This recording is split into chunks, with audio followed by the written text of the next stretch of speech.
कार्यक्रम के सह प्रायोजक हैं। नौमेनी गोल्ड, अनोखी तकनीक है जापान की। दयाल पशु आहार, दूध दमदार, आप शानदार।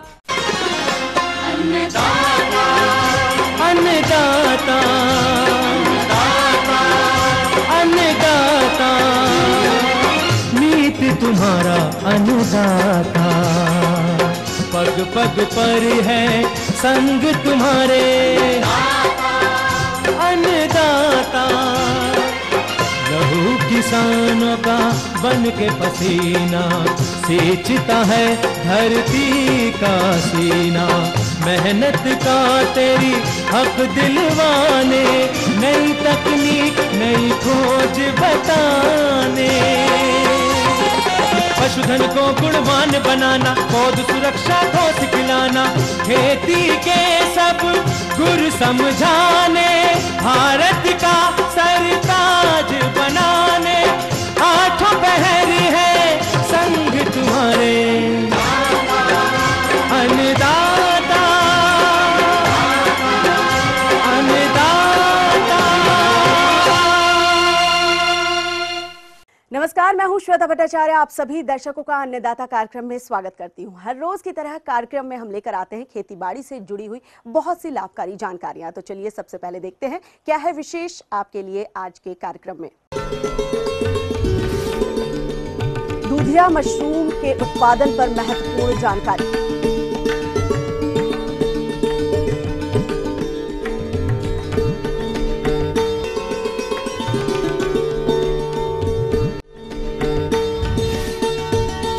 सागौन के अच्छे विकास के लिए रोपाई की वैज्ञानिक तकनीक।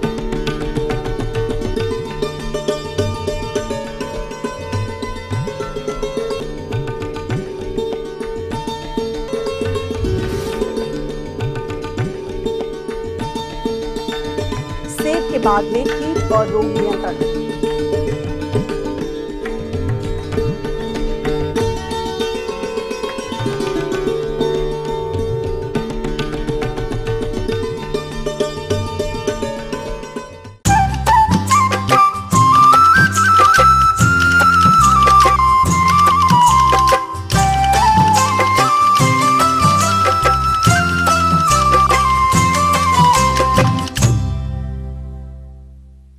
मशरूम का उत्पादन यदि आप करना चाहते हैं तो इस बरसात में दूधिया मशरूम का उत्पादन कर सकते हैं। अगर आपके गांव के आसपास मशरूम बेचने के लिए बाजार की उचित व्यवस्था है तो आप कम खर्च में मशरूम का उत्पादन करके अधिक लाभ भी कमा सकते हैं। आइए इस विषय पर जानकारी लेते हैं कृषि विश्वविद्यालय पंतनगर की डॉक्टर नीलम से। मशरूम की खेती करना बहुत ही आसान है। इसके लिए हमें किसी विशेष सावधानी या एहतियात की ज़रूरत नहीं होती है। इसे घर की महिलाएं और बच्चे भी आसानी से घर में बैठे बैठे उगा सकते हैं। इसके लिए हमें ना तो उपजाऊ ज़मीन की आवश्यकता होती है, ना ही बहुत ज़्यादा अधिक पूंजी की। वर्ष भर हम लोग 3 प्रकार के मशरूम उगा सकते हैं। जाड़ों के महीने में हम लोग बटन मशरूम उगाते हैं, जिसके लिए तापमान 18 से 20 डिग्री सेंटीग्रेड चाहिए होता है। इसके बाद जब तापमान थोड़ा सा बढ़ जाता है 20 से 25 डिग्री, तो हम ढिंगरी मशरूम की खेती कर सकते हैं। इस समय का तापमान दूधिया मशरूम की खेती के लिए बहुत ही उपयुक्त है। इस मशरूम की खेती के लिए 30 से 35 डिग्री तापमान चाहिए होता है। तो आज मैं आप किसान भाइयों को दूधिया मशरूम की खेती के बारे में जानकारी दूंगी। दूधिया मशरूम की खेती गेहूं के भूसे या धान के पुआल में आसानी से की जा सकती है। इसके लिए हम गेहूं का भूसा या धान का पुआल 25 से 30 केजी 100 लीटर पानी में भिगोते हैं, जिसमें हम 8 से 10 ग्राम बेविस्टीन और 100 से 125 ml फॉर्मेलिन डालते हैं। रात भर इस भूसे को 16 से 18 घंटे भिगो के रखते हैं और इस भूसे को पानी पॉलीथीन से ढक देते हैं ताकि इससे जो गैसेस बनेंगी वो बाहर ना निकल पाएँ। अगले दिन हम इस भूसे को बाहर निकाल के पक्की फर्श में फैला देते हैं। अधिक मात्रा का पानी अपने आप निथर जाता है और इसका नमी हम 60% तक बरकरार रखते हैं। इसमें हम 4% के रेट से दूधिया मशरूम के बीज को मिक्स करते हैं। मिक्स करने के बाद इस भूसे को हम पॉलीथीन बैग्स में भर देते हैं। 10 केजी या 5 केजी की पॉलीथीन बैग्स में इनको भरने के बाद हम इनको ढक देते हैं। पन्नियों को ढकने के बाद इन्हें हम बंद कमरों में रख देते हैं। रखने के पश्चात 15 से 20 दिन में मशरूम का फफूंद पूरे बैग में फैल जाता है और बैग हमें बाहर से सफ़ेद रंग का दिखाई देने लगता है। इसके बाद हम पन्नियों को खोल देते हैं व उसके ऊपर 2 से 2.5 इंच मोटी आवरण मृदा की एक लेयर बिछा देते हैं। आवरण मृदा के लिए हम लोग 2 से 3 साल पुरानी गोबर की खाद व खेत की मिट्टी को आपस में बराबर अनुपात में मिक्स करके बनाते हैं। इसको हम 4% फॉर्मेलिन से ट्रीट करते हैं और ट्रीट करने के बाद 48 घंटे तक का पॉलीथीन से ढक के रखते हैं। ढक के रखने के बाद अगले दिन हम इसे हटा देते हैं पॉलीथीन इसके ऊपर से, और एक दिन इसे बिना पॉलीथीन के ऐसे ही बाहर रखते हैं। उसके बाद हम इस आवरण मृदा को पॉलीथीन बैग्स में, जिनमें कि मशरूम का फफूंद पूरे बैग में फैला हुआ है, उसके ऊपर 2 से 2.5 इंच मोटी परत बिछा देते हैं। आवरण मृदा की नमी 75% व इसका pH 7 होना चाहिए। इसके बिछाने के बाद हम सुबह शाम रोजाना इसमें हल्के हाथों से पानी का छिड़काव करते हैं। छिड़काव करने के पश्चात 1 हफ्ते के अंदर अंदर इसमें छोटे छोटे मशरूम के पिनहेड निकलने शुरू हो जाते हैं, जो कि 3 से 4 दिन में तोड़ने लायक हो जाते हैं। इस प्रकार हम मशरूम की खेती कर सकते हैं। यदि हम इस मशरूम की खेती करते हैं तो इसके लिए अगर हम 100 किलो सूखे भूसे का उपयोग करते हैं तो इससे लगभग हमें 50 किलो मशरूम प्राप्त होता है। इनके अनुसार 100 किलोग्राम भूसे से तैयार कंपोस्ट से 50 किलोग्राम मशरूम प्राप्त होता है, जो कि 60 रुपए प्रति किलोग्राम की औसत बाजार भाव से ₹3000 का बिकता है, जबकि पूरी अवधि में इसको तैयार करने की उत्पादन लागत लगभग 1250 रुपए आती है। इस प्रकार शुद्ध लाभ के रूप में 1650 रुपए प्राप्त हो जाते हैं।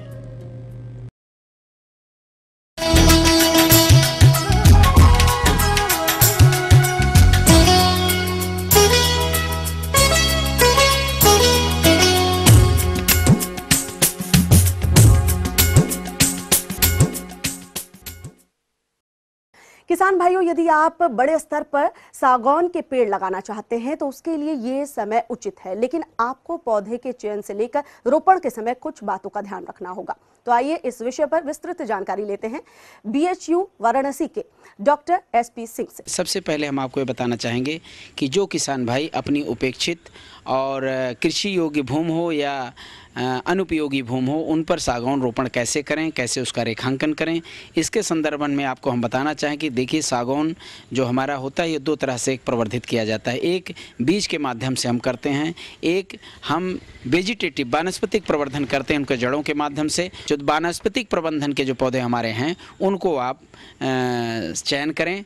सागौन में विशेष रूप से क्षेत्रवार प्रजातियां होती हैं। कभी किसी को बर्मा टीक कहते हैं, कुछ पीलीभीत साइड के हमारे जंगलों में होते हैं, वो यहाँ के लोकल नेपाल साइड के टीक हैं। तो कुछ ऑस्ट्रेलिया वगैरह से हमारे कुछ सीड या उनके जड़ आती हैं।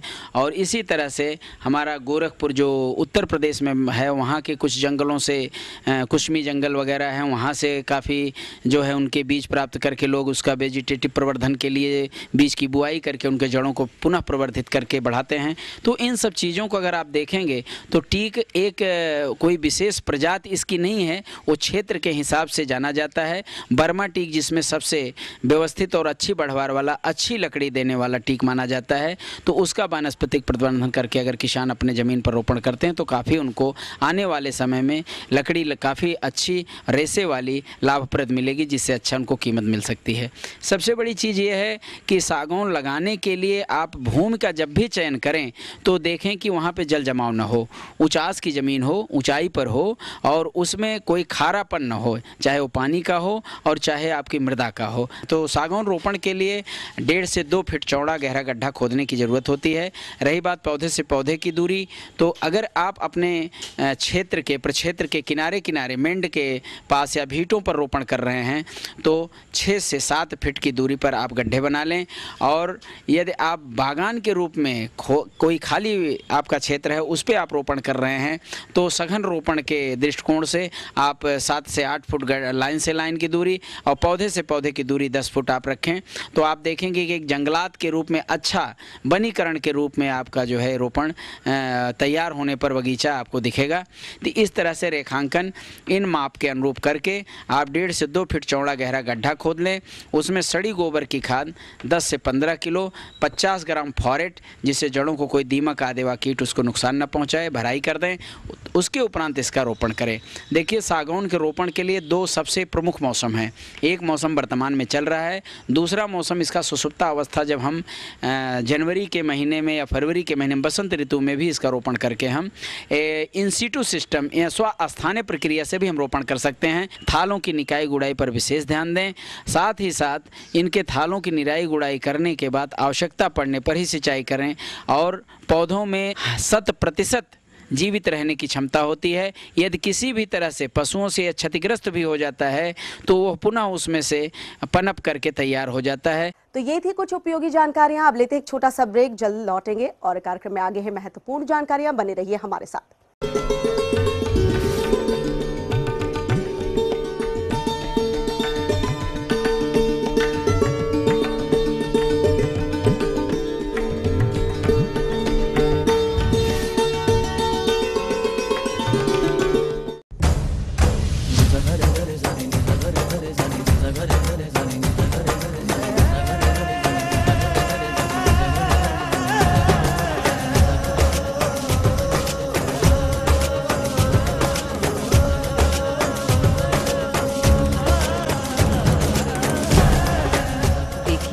आरती लाइव।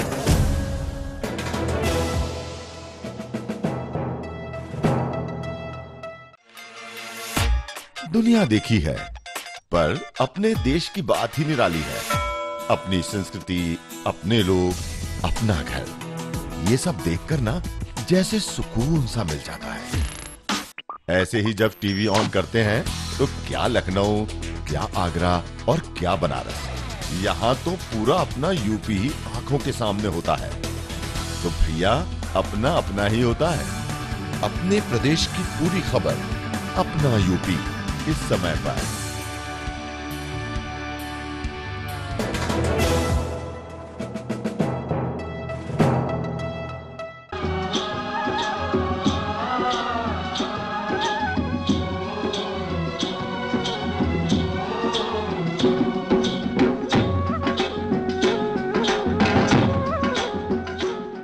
ब्रेक के बाद एक बार फिर से आप सभी दर्शकों का अन्नदाता कार्यक्रम में स्वागत है। बढ़ते हैं अगली प्रस्तुति की ओर।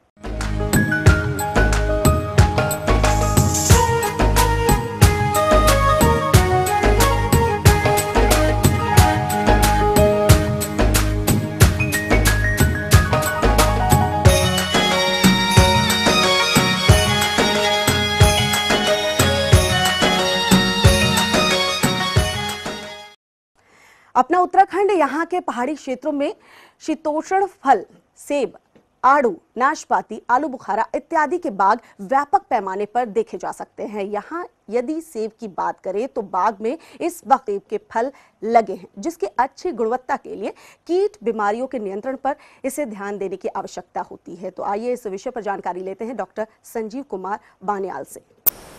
आज मैं आपसे सेब की बागवानी के विषय में कुछ बातचीत करूँगा। जैसा कि आप जानते हैं कि ये बरसात का मौसम है और जो हमारे सेब के जो फल हैं वो पूर्ण विकसित होने की तरफ बढ़ रहे हैं। ऐसे समय में जुलाई माह में रखने वाली कुछ सावधानियों के विषय में मैं आपको बताऊँगा। बरसात का जो मौसम है उसमें पौधे के जो तौलिया है उसमें जल निकास का पूरा प्रबंध करें। अगर पौधे के तौलिए में जो पानी है वो भर जाएगा तो उससे जड़ों और तने के निचले हिस्से में बीमारियां पैदा होने की आशंका रहती है। इन सब से बचाव के लिए आप बगीचे में और ख़ासकर पौधे के तौलिए में पानी न रुकने दें। इसे नालियां बनाकर चैनलाइज कर बगीचे को सूखा रखने की कोशिश करें। सेब के पौधों में अक्सर देखा गया है कि जड़ों के सड़ने की बीमारी जो है वो अधिकतर लगती है। इस बीमारी के निवारण के लिए आप जो सेब का पौधा है उसके तने के लगभग 30 सेंटीमीटर दूर 20 सेंटीमीटर गहरी छोटे छोटे गड्ढे बनाएं और उनमें बेबिस्टिन का घोल डालकर ऊपर से कवर कर दें। ऐसा करने से जो जड़ सड़न रोग है उससे थोड़ा सा बचाव पौधे का हम कर सकते हैं। इसके अलावा ये भी देखा जाता है कि जो सेब के फल हैं उनमें झड़ने की आशंका रहती है। इस दौरान अगर फल झड़ने की समस्या हो तो हम NAA यानी कि नेफ्थलीन एसिटिक एसिड, जो कि प्लेनोफिक्स के नाम पे बाज़ार में मिलता है, उसे 45 मिलीलीटर 200 लीटर पानी में घोलकर जब फल झड़ने की आशंका हो उससे लगभग 1 सप्ताह पहले अगर छिड़काव करें तो फल झड़ने की जो समस्या इस दौरान उसको हम कम कर सकते हैं। बागवान साथियों, अक्सर बगीचों में ये देखा जाता है कि ऊंचे जो पर्वतीय क्षेत्र हैं वहाँ पे फल देरी से उगते हैं और जो मध्यम पर्वतीय क्षेत्रों में बगीचे हैं उनमें फलों में रंग आने में थोड़ी सी दिक्कत होती है।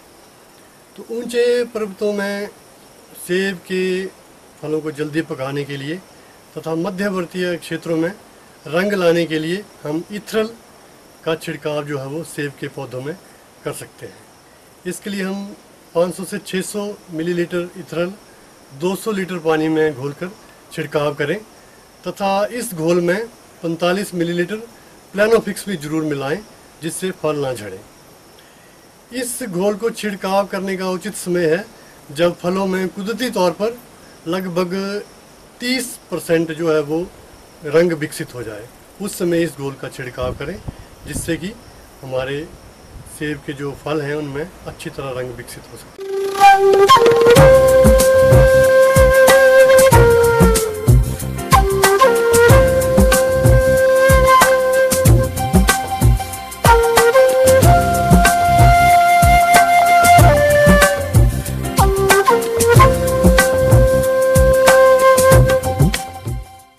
मौसम के अनुसार प्रबंधनों पर टिकी है आपकी खेतीबाड़ी, इसलिए मौसम पूर्वानुमान और उस पर आधारित साप्ताहिक कृषि सलाह इस प्रकार है। गोविंद वल्लभ पंत कृषि एवं प्रौद्योगिकी विश्वविद्यालय पंतनगर के कृषि एवं मौसम विभाग के वैज्ञानिक डॉक्टर HS कुशवाहा द्वारा भेजे गए मौसम पूर्वानुमान रिपोर्ट के आधार पर इस सप्ताह पंतनगर एवं इससे लगे उत्तराखंड राज्य के ऊधम सिंह नगर एवं नैनीताल जिलों के मैदानी क्षेत्रों तथा इससे लगे पश्चिमी उत्तर प्रदेश के मुरादाबाद, रामपुर, बिजनौर, पीलीभीत, शाहजहांपुर, बरेली एवं बदायूं जिलों में इस सप्ताह के आगे आने वाले 4 से 5 दिनों में इन क्षेत्रों में घने बादल छाए रहने, दिन एवं रात्रि के तापमानों में हल्की गिरावट होने के कारण दिन का अधिकतम तापमान 30 से 32.4 डिग्री सेंटीग्रेड के मध्य तथा रात्रि का न्यूनतम तापमान 23.4 से 25.4 डिग्री सेंटीग्रेड के मध्य रहने, सुबह के समय वायुमंडलीय हवा में नमी की मात्रा 90 से 94% के मध्य एवं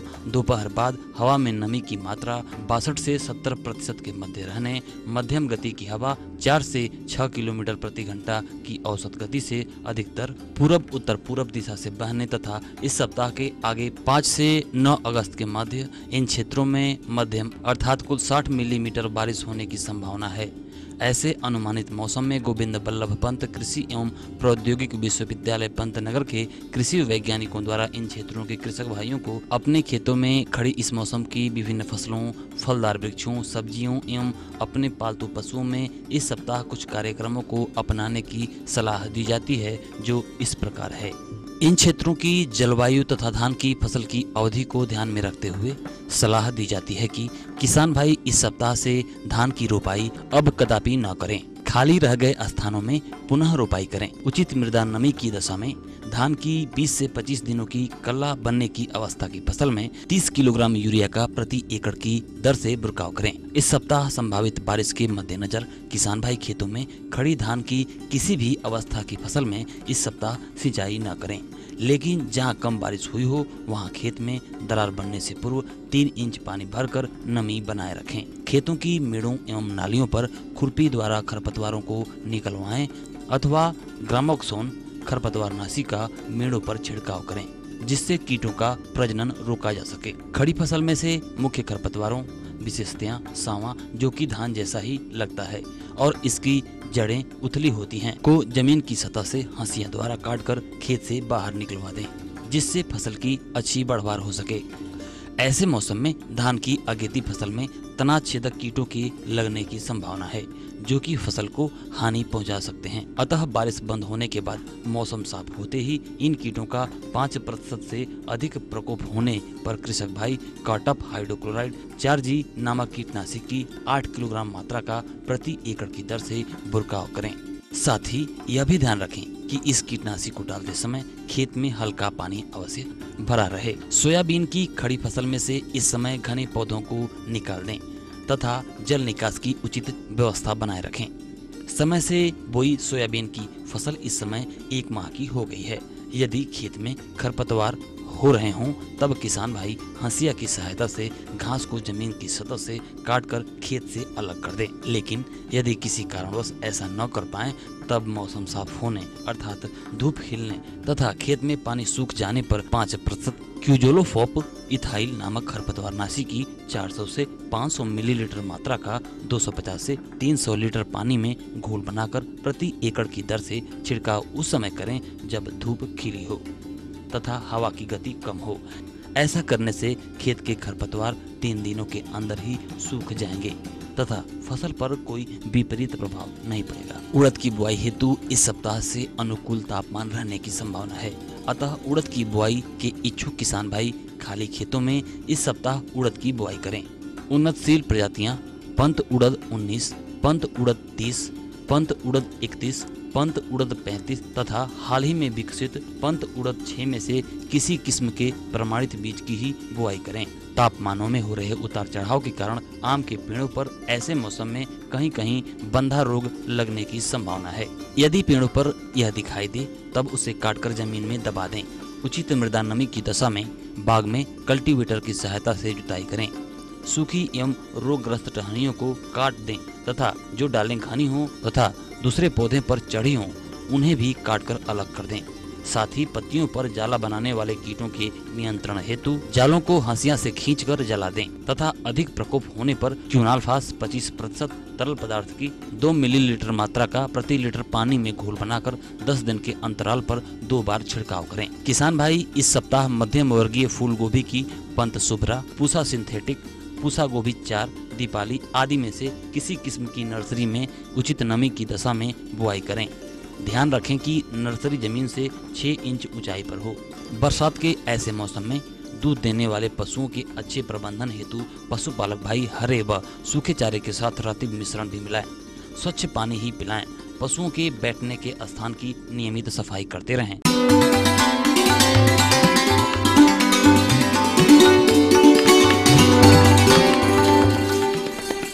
अन्नदाता हेल्पलाइन निशुल्क फोन संपर्क सेवा के माध्यम से आपके द्वारा पूछे गए प्रश्नों में से 1 या 2 महत्वपूर्ण प्रश्नों को हम अपने कार्यक्रम में शामिल करते हैं। इसी के तहत आज का चयनित प्रश्न और उसका जवाब इस प्रकार है। निःशुल्क अन्नदाता हेल्पलाइन में आज हमने जिस प्रश्न को शामिल किया है उसे पूछा है बैरिया बलिया के सर्वजीत यादव ने। आपने मक्के की फसल में कीट और रोगों के नियंत्रण पर जानकारी चाहिए है तो इसके लिए देखिए कार्यक्रम का यह अंश। किसान भाइयों, फसल सुरक्षा के अंतर्गत सबसे पहले बात करते हैं इसमें लगने वाले रोगों की, जिसमें मक्का की फसल का सबसे प्रमुख रोग है पर्ण अंगमारी या पत्ती झुलसा। ये रोग प्रदेश के समस्त मक्का उत्पादक क्षेत्रों में प्रतिवर्ष अपनी उपस्थिति दर्ज कराता है तथा इनके द्वारा भारी नुकसान पहुंचाया जाता है।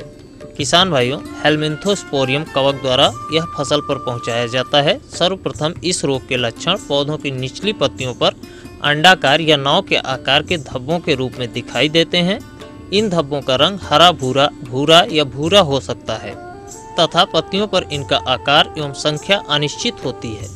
बाद में यह धब्बे ऊपर की पत्तियों पर भी पहुंच जाते हैं तथा रोग की भयंकर अवस्था पर पत्तियां सूख जाती हैं और संपूर्ण पौधा नष्ट हो जाता है। इतना ही नहीं, पौधों में अपरिपक्व एवं दाने रहित भुट्टे होने के कारण उपज में भारी कमी आ जाती है। इस रोग के रोग कारक रोगी पौधों के अवशेषों पर भी जीवित रहते हैं। इस रोग के नियंत्रण के लिए मैंकोजेब दवा 2.5 किलोग्राम दवा 1000 लीटर पानी में घोलकर प्रति हेक्टेयर की दर से 2 से 3 छिड़काव 10 दिनों के अंतराल पर सुरक्षात्मक दृष्टि से करना लाभप्रद होता है। इसके अतिरिक्त मक्का की रोगरोधी किस्में जैसे गंगा शंकर मक्का 2, गंगा शंकर मक्का 5, गंगा शंकर मक्का 7 एवं संकुल किस्में किसान, विजया, विक्रम आदि की ही बुआई करनी चाहिए तथा फसल कटाई के उपरांत फसल अवशेषों को नष्ट कर देना चाहिए। अब आइए जानते हैं इसमें लगने वाले महत्वपूर्ण कीटों के बारे में। तो इसका सबसे भयंकर कीट है तना छेदक। इसकी सूढ़ियां तनों में छेद करके अंदर ही अंदर खाती हैं, जिससे तेज हवा चलने पर पौधा टूटकर गिर जाता है। इसकी रोकथाम के लिए बुआई के 20 से 25 दिन बाद 20 किलोग्राम कार्बोफ्यूरान 3% ग्रेन्यूल का प्रति हेक्टेयर प्रयोग करें अथवा बुआई के 2 से 5 सप्ताह बाद क्यूनॉल-फास दवा 2 लीटर या फेनिट्रोथियान 50 EC 500 से 700 मिलीलीटर प्रति हेक्टेयर की दर से 800 लीटर पानी में घोल बनाकर छिड़काव करें। इसका दूसरा प्रमुख कीट है गोभेदक मक्खी। प्रौढ़ मक्खी हल्के धूसर रंग की होती है जिसके लार्वा द्वारा हानि होती है। ये जमाव के प्रारंभ होते ही फसल को हानि पहुंचाते हैं। पहले पत्ती खाते हैं, फिर तने के ऊपरी कोमल भाग में छेद करके घुस जाते हैं और तने को खाते रहते हैं, जिससे फसल में पौधों के पीले पड़कर सूख जाने की समस्या देखी जाती है। प्रकोप वाले पौधों पर मृत गोब अर्थात डेड हर्ट बन जाता है। इसके नियंत्रण हेतु मिथाइल ओडिमेटॉन 25 EC या मोनोक्रोटोफॉस 36 EC का 1 लीटर प्रति हेक्टेयर की दर से 800 लीटर पानी में घोल बनाकर छिड़काव करना चाहिए। इसके अतिरिक्त प्रदेश की परिस्थिति में मक्का में दीमक एवं बालदार कीटार कीटों का भी प्रकोप कहीं कहीं देखा जाता है। दीमक के नियंत्रण हेतु खड़ी फसल में प्रकोप होने पर क्लोरोपायरीफॉस दवा 2 से 3 लीटर मात्रा प्रति हेक्टेयर सिंचाई नाली के माध्यम से खेत में प्रयोग करना चाहिए। बालदार कीट अथवा भुड़ली कीट के नियंत्रण हेतु डाइक्लोरोवास दवा 650 मिलीलीटर मात्रा 800 लीटर पानी में घोलकर प्रति हेक्टेयर की दर से छिड़काव करना चाहिए। आजकल मक्के की फसल में एक विनाशकारी सूक्ष्म जीव सूत्रकृमि का प्रकोप भी देखा जा रहा है, जिसके नियंत्रण हेतु फसल चक्र अपनाएं तथा बुआई के समय कार्बोफ्यूरान दवा 1 किलोग्राम सक्रिय तत्व का प्रयोग करना चाहिए। इस प्रकार किसान भाइयों, मक्का की खेती में अगर उपर्युक्त बताए गए लगने वाले रोगों एवं कीटों की रोकथाम कर ली जाए तो मक्का की फसल से 35 से 40 क्विंटल प्रति हेक्टेयर उत्तम एवं गुणवत्ता युक्त उत्पादन प्राप्त किया जा सकता है।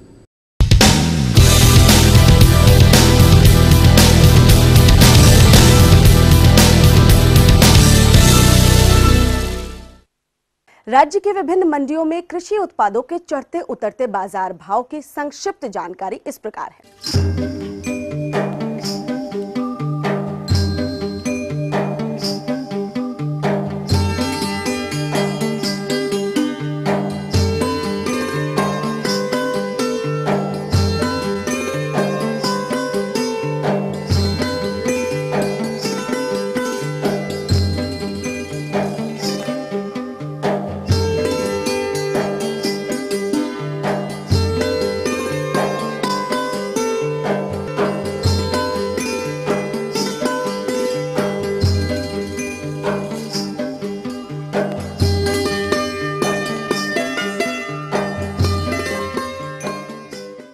हम ये उम्मीद करते हैं कि आज का कार्यक्रम आप सभी दर्शकों के लिए उपयोगी रहा होगा। किसान भाइयों, अन्नदाता आपकी सेवा के लिए संकल्परत है। कृषि संबंधित समस्या और सुझाव के लिए आप हमें इस पते पर संपर्क कर सकते हैं। प्रोड्यूसर अन्नदाता, ETV Uttar Pradesh, Uttarakhand, Ramoji film city, Hyderabad 501512। साथ ही आप हमें ईमेल भी कर सकते हैं। हमारा ईमेल एड्रेस है annadata.up@etv.co.in। इसके अतिरिक्त आप हमें निःशुल्क हेल्पलाइन नंबर 180010084599 पर सुबह 10 से शाम 4 बजे के बीच संपर्क कर सकते हैं। अब आइए देखते हैं कल दिखाए जाने वाले कार्यक्रम की मुख्य झलकियां।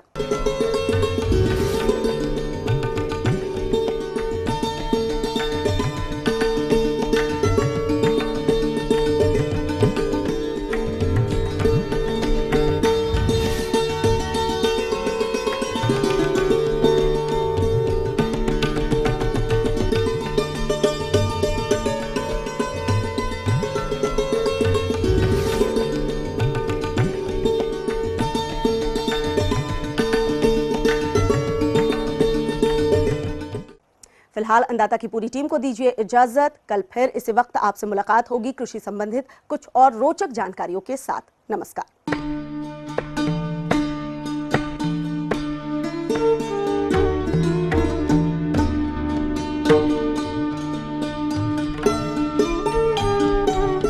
इस कार्यक्रम के सह प्रायोजक थे नौमेनी गोल्ड, अनोखी तकनीक है जापान की। दयाल पशु आहार, दूध दमदार, आप शानदार।